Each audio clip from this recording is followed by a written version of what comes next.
Alright, ready team? View release options. Prepare for release. Oh my god. Okay. Crashlands prices, yep. So it's that leave it playable, set it to be playable, set apps for page public, anytime now. Is that ready? I think this is the last button we have to push. I'm ready. See how climactic it is. Here we go!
In the last 12 hours, we have launched Crashlands on every platform it's going to be on at the initial launch.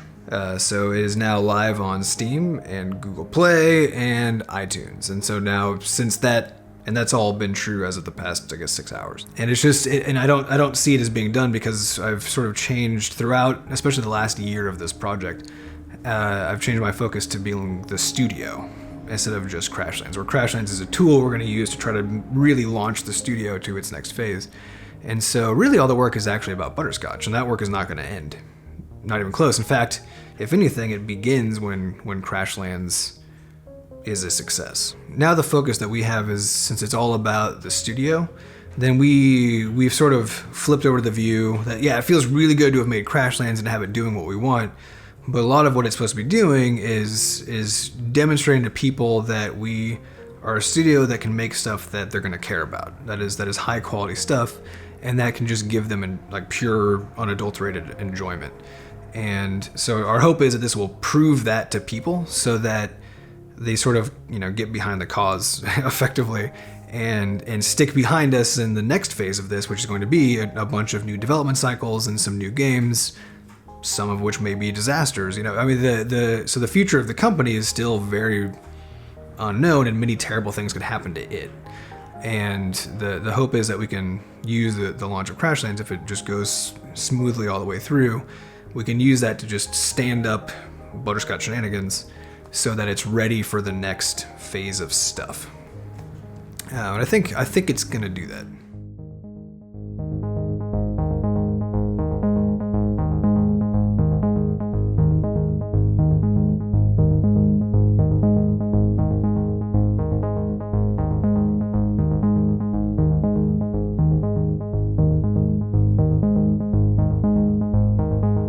Yeah, so we don't know what's going to happen. The game is out. It's on everything we're going to put it on. And all we can do is hope that they play it and just see what happens. How's that for a soundbite?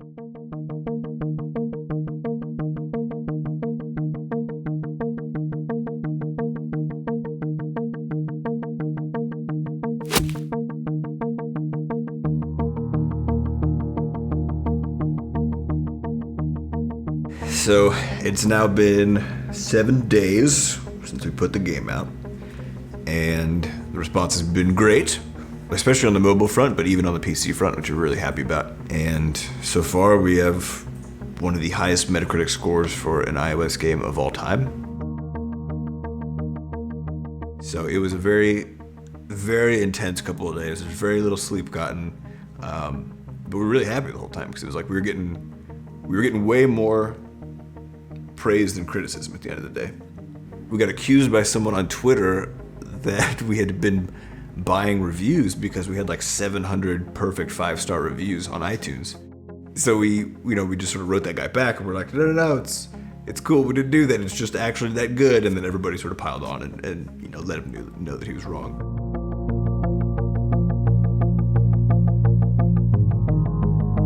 because of how good the game is compared to other games on mobile, that it delivered this experience where everyone's just like, holy shit, like this is great. And then on the PC side, the response was more muted, but still like, this is fun, like this is really good. But I mean, definitely, the mobile crowd definitely claimed the game, and in a very, like in a champion sort of way, you know, like this is what mobile gaming could be, which is cool. And I think it's still just sort of a new thing. We're hoping that we'll be some of the first ones to sort of get there, and that whenever someone hears the Butterscotch jingle, they just know that whatever platform they're on, you know it's gonna be a good time that you're about to have, regardless of the interface, right? And that it will be well honed for whatever device it's on. So that's what we're working towards as a studio. I think Crashlands is just our first step in that direction, and it was a really big step.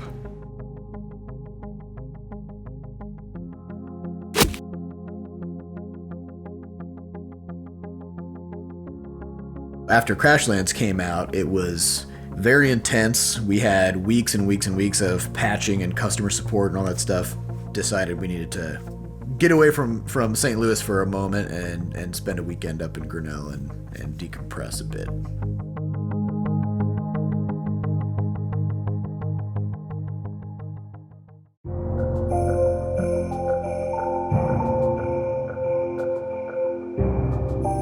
It's still that sort of, you know, primal home in a lot of ways where we came from. We still know everybody there. When we went up there for the documentary, they wrote about it in the paper after we left. I think the Costa brothers returned home with the Forever an Astronaut documentary crew. It's just a really good place to essentially go get kind of a reset and kind of just relax for a bit. There's always food to eat, you know, there's coffee to drink, you don't need to worry about stuff. So it's essentially like it becomes a vacation in a lot of ways, right?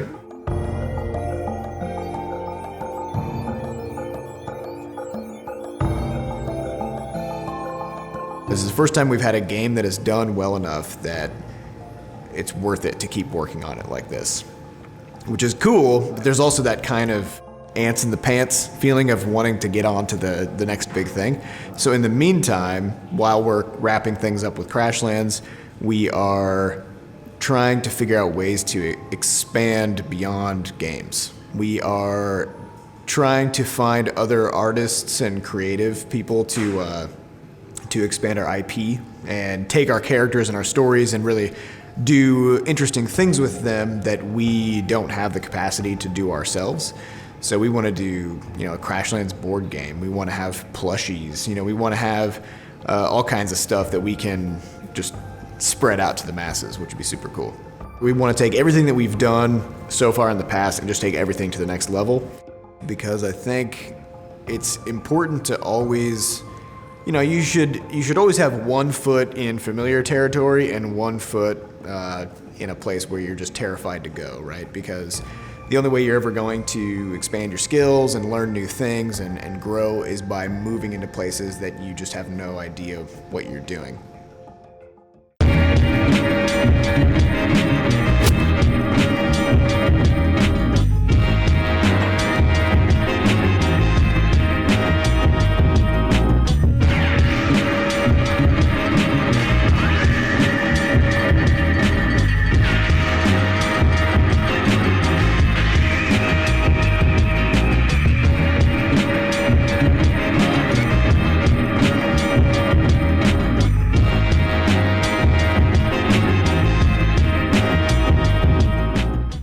In my basement, also known as the Butterscotch Shenanigans headquarters, phase 2.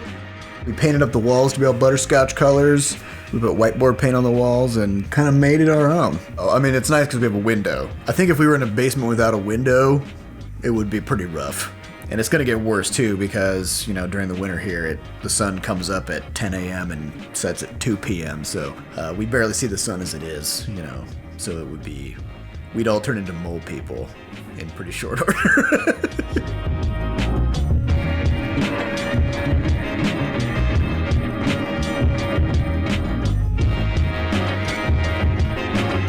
So my wife and I have been in Dallas for 6 years. We moved because Butterscotch is here, but would have done that probably regardless, even if Crashlands itself hadn't done very well. It has been a lot better to be around family so that I don't have to talk to everybody by getting on Skype and saying hello and seeing people's faces through the grainy, crappy, bandwidth limited environment that is Skype and Google Hangouts and all that.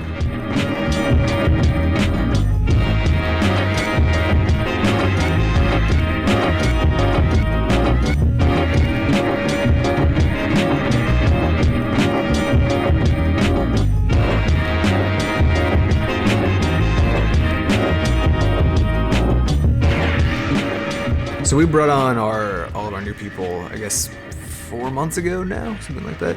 And it's been really interesting to go from a group of 3 people who just basically have complete equal and random decision-making capacity to decide what we're gonna do next, to an environment where we now have 6 people and we're trying to just let people loose on stuff, which has been really cool because now we can turn around week by week and see somebody has moved something forward that we otherwise just wouldn't have had time to do. That was the biggest sort of shift because we'd always talked in vague terms about, do we want to grow, do we want to not? But then it wasn't until all the fires finally settled with Crashlands and we essentially were able to think a couple of years in the future and say, okay, if this is where we want to be, there's no way we can get there from here. So we need more power. We have 6 people, which means we get to do all kinds of things that we couldn't have conceived of doing before. Because it was always the case that with 3 of us, for example, if we wanted to work on a new game project, that means every previous game project had to stop, because we had to just do things in sequence. So now we can do things in parallel, which is really a weird new experience for us. We got controller support coming for Crashlands, big patch coming. We're even looking to get Crashlands onto consoles. And, if it were the case that it was still just the 3 of us, then we may not have been able to actually do any of these things with Crashlands. We may have had to just, hang it up and say, well, it's done. It did what it needed to do, and now it's time to move on to the next game project, right? So this is cool because we get to actually ride the project out to its conclusion and just see how far we can take it.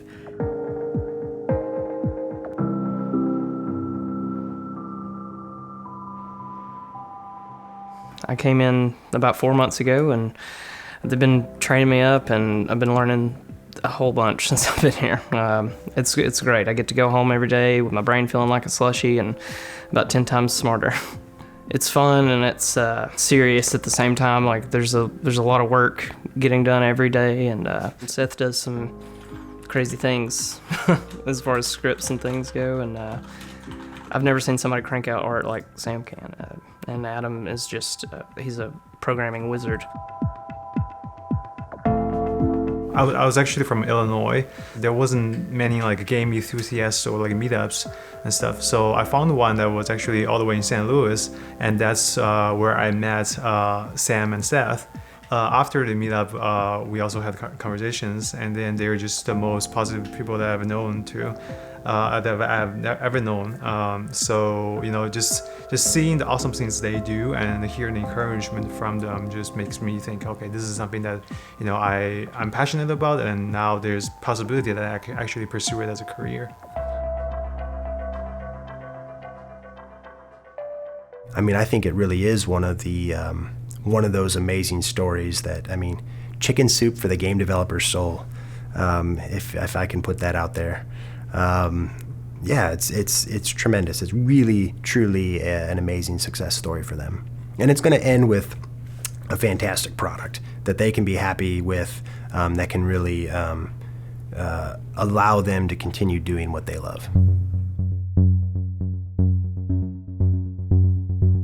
So after Crashlands launched, we were amazed and really happy with the response that it got. During that time, we were also trying to decide what the hell do we do next. We ended up in just lots and lots of discussions about what to do with the studio, and that lasted for a long time. We didn't really get anything else done because we were too busy maintaining Crashlands and putting out updates and keeping on top of press. And so while we were doing that, the rest of our time was basically spent planning for the future of the studio. And that mostly meant changing our mind just day after day after day about what we should do.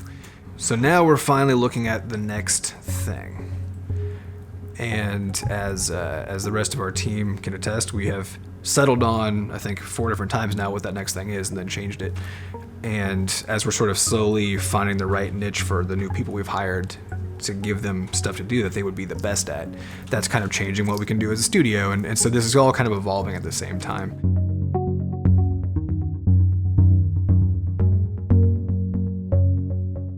My immune system attacked my beard recently, and so it just bore a hole out of the middle chunk of it, and then like thinned up the sides a bunch, which of course is very upsetting because our splash screen has my bearded face on it, and now we're gonna have to change the brand a little bit. But I can't, so I just can't grow. I can't just grow hair in a few different spots in my face.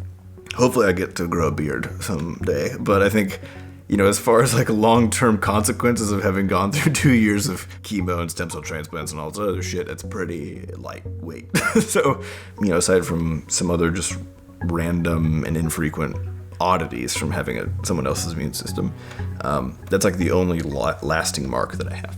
There is one thing you lose, which is the clarity that something like being near to death gives you. And when it comes to sort of getting back into the groove of things, I've gotten pretty close to where I was before, just in terms of, I think, overall work capacity and the amount of energy that I'm able to put into my days and everything else. Once that sort of urgency wears off, then you can settle into normal life a little bit. But I think there's a lot of value in maintaining a good sense of your impending doom, as far as making sure that you do good stuff with your life, you know? When we started this studio, even at the very beginning, we never really felt like we fit in with the sort of like the indie games crowd. We kind of looked at our work as a foundation of trying to build something really huge and really interesting.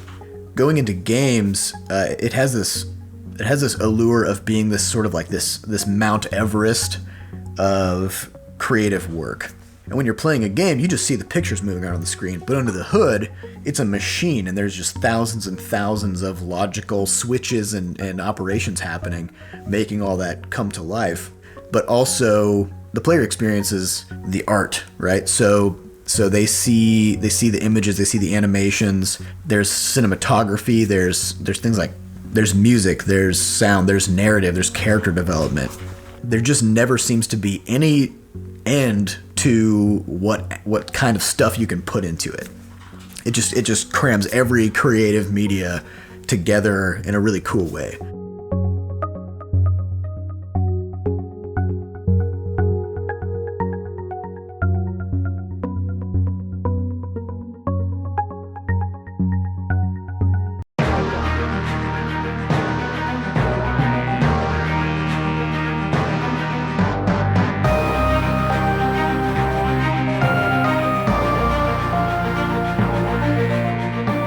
So after 2 years of dev and now about 10 months of post-launch, we found out that we managed to, you know, not only make a good thing, but to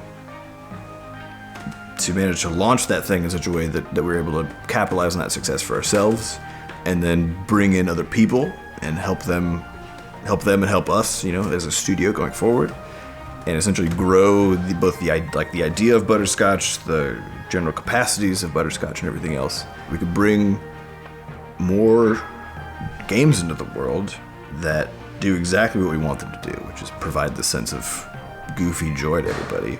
That's just been the wonderful sort of wrap up to the whole thing. And, you know, again, the question of whether or not we'll be able to sustain that then for the next 2 years, who knows, you know? We'll find out. Volume 2. But with where we're at now, it seems like we're on a good trajectory for it.